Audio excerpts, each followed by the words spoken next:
Magandang buhay! This is your Vigala ng Mommy Kring Kring. Hindi na nga mga mare, nakapasok na ako sa trabaho bago ko nga nabasa ang chat ng teacher ng aking anak at wala nga daw pasok kaya sana ay uuwi ako kaya lang ay nakontak ko na nga si Papa kaya nga siya na ang nagsundo. At eto na nga mga mare. Tingnan nga mga mare ang order ko na sandals sa aking anak at perfect nga ito mga mare dahil malapit na ang tag-ulan. Kaya kung naghahanap kayo ng sandals na pasok sa panlasa at murayta lang, ilalagay ko na nga lang ang link sa comment section. At eto na nga mga mare, pag uwi nga namin ng hapon ay umasikaso na rin nga ako dito sa loob ng aming bahay.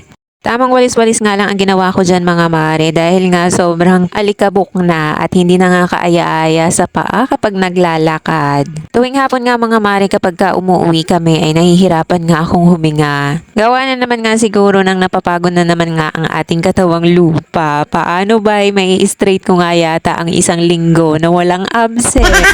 Napakahimala nga noon mga mare kapag ka nakumpleto ko ang isang linggo na walang absent dahil ang katawan ko nga mga mare ay nag-expire. Hello, apaka-OA.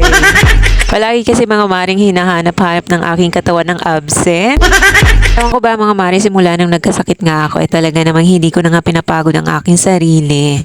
Anyways, eto na nga mga mare, pagpatuloy na nga natin itong aking ginagawang pagwawalis. Hanggang dito na nga sa labas mga mare ang aking pagwawalis at kung makikita nyo nga talaga ay sobrang alikabok na. Pagpasensyahan nyo na nga mga mare kung makalat itong aming balkon. At itong balkon na itong mga mare ay magiging sala na rin nga ito. Pero hindi pa nga yan sa ngayon mga mare, pinag-iipunan pa yan. At eto na nga mga mare, pumasok na rin nga ako dito sa loob at nagwalis-walis na rin nga ako dito sa aming kusina. At maichika ko na rin nga sa inyo mga mare, nitong mga nakaraang araw nga mga mare, medyo absent nga tayo dito. Dahil nga busy nga tayo ngayon dahil enrollment. Pero pinipilit ko talaga mga mare na balikan kayo. Kaya tingnan nyo nga ang views ng ating mga video ngayon na sobrang baba. Kaya talaga naniniwala nga ako sa engagement is the key.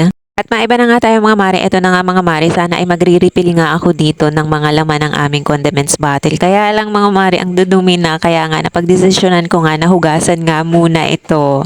Kaya bukas na nga lang tayo magre-refill mga mare. At sana nga mga mare, hindi ko makalimutan.